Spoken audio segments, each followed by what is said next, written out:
This is Dan Sherry, and, And Giselle Sherry.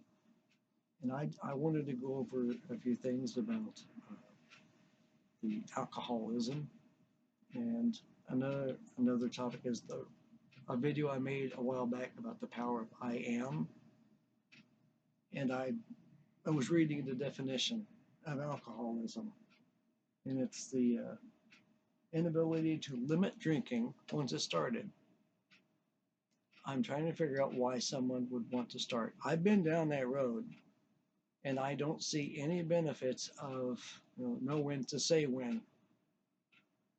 It doesn't do you any good. It doesn't do your health any good, or it doesn't help you relax. It just numbs you. So not doing it at all is better than trying to limit something. Also, how did you feel afterwards? I mean, they talk about the hangover, how you feel once that supposed Yeah, high yeah, that wonderful stops. feeling goes away. I've been sick for days and swore up and down I'll never do that again.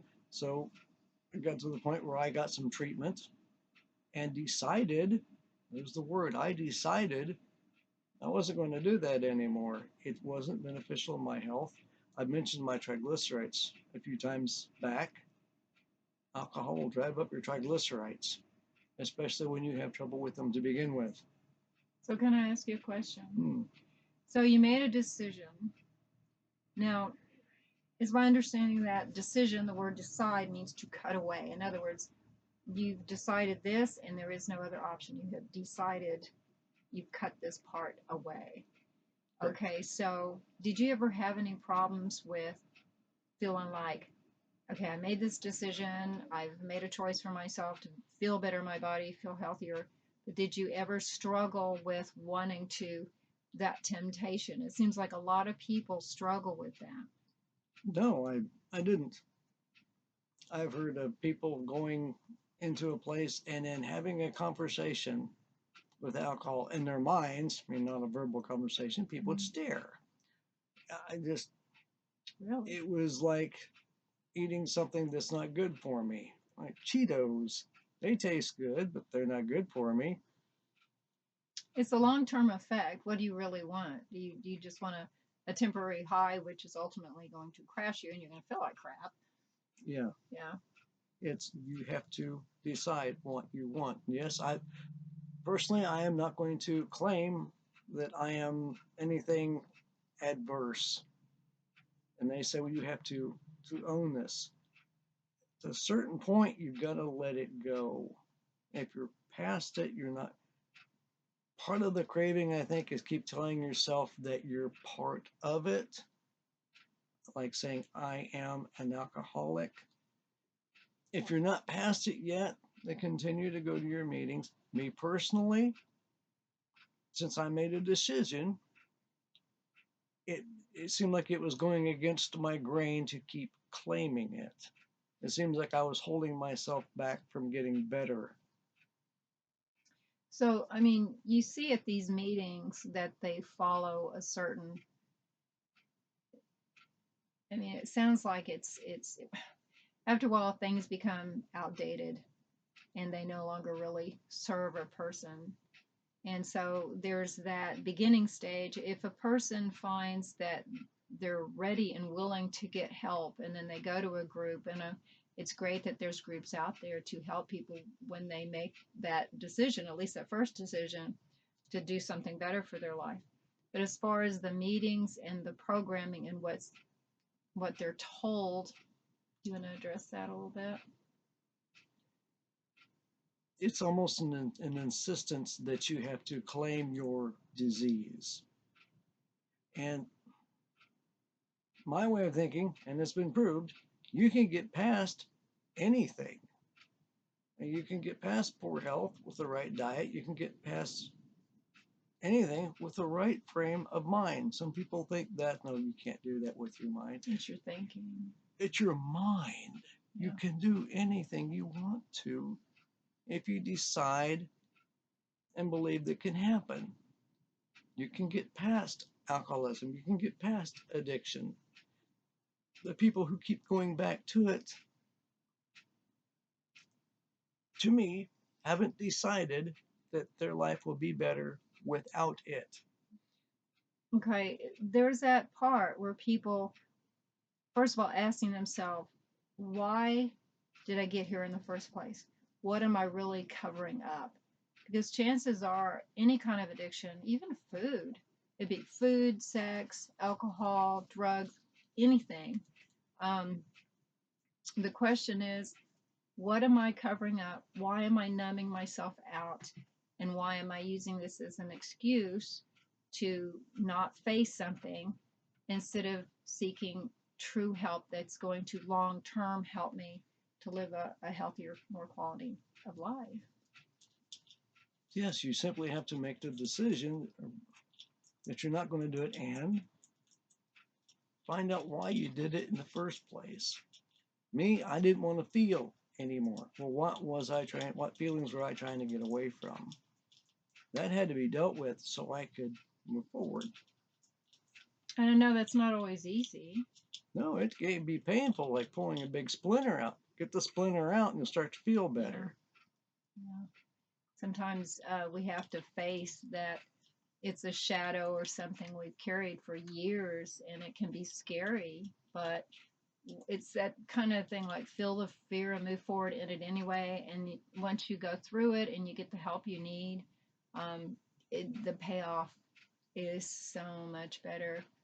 I mean, you've been your sobriety what for over 2 years now. Oh yeah, I've lost count. My other phone would keep count for me, and I haven't looked at that for quite a while. And I've been asked, "Don't you ever think about it? Don't you ever crave it?" Nope, I don't. I do remember being sick as a dog for days and having a doctor walk into the hospital room and say, not hello, not how are you? You shouldn't be alive right now. Mm. It's the first words out of their mouth.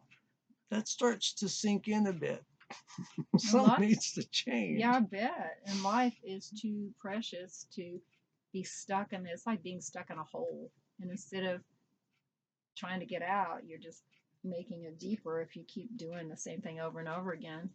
Um, but to have people tell you that you're broken and that you'll always be an Always be alcoholic this or a way. drug addict or whatever.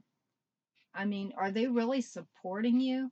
There's a book, okay, Joel Olstein, he is a pastor in Houston. He has a church in Houston. A lot of people are familiar with him.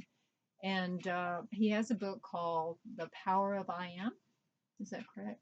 Yes. Highly recommend that book. He talks about how words have power, and anything after the I am, you're claiming.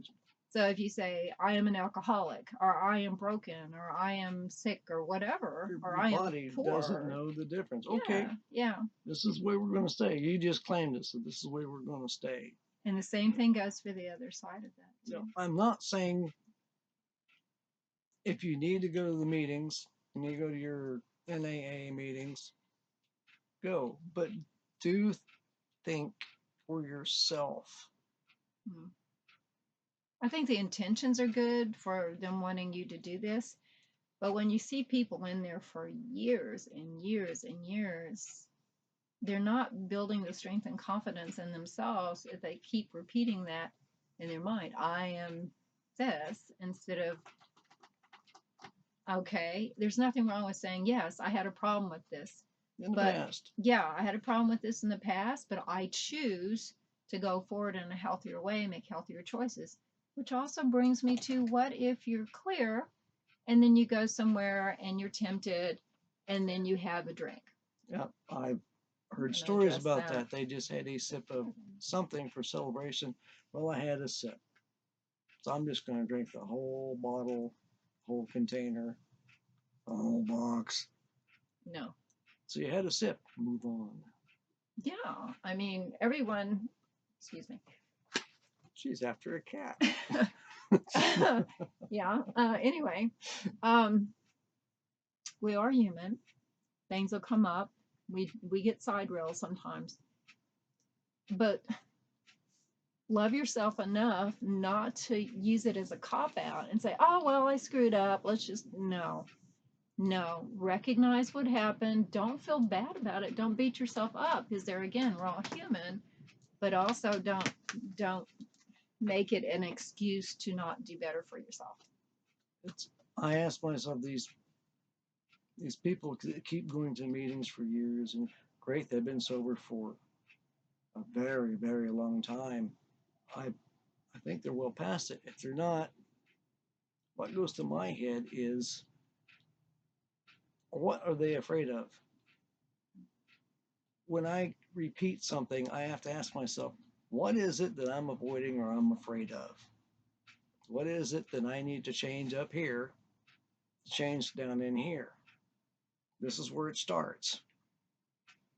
So as soon as you deal with what's, put it this way, you deal with the burr under your saddle and you get that over with, you don't have to keep having that fear of something going wrong. Was it too vague? I don't know.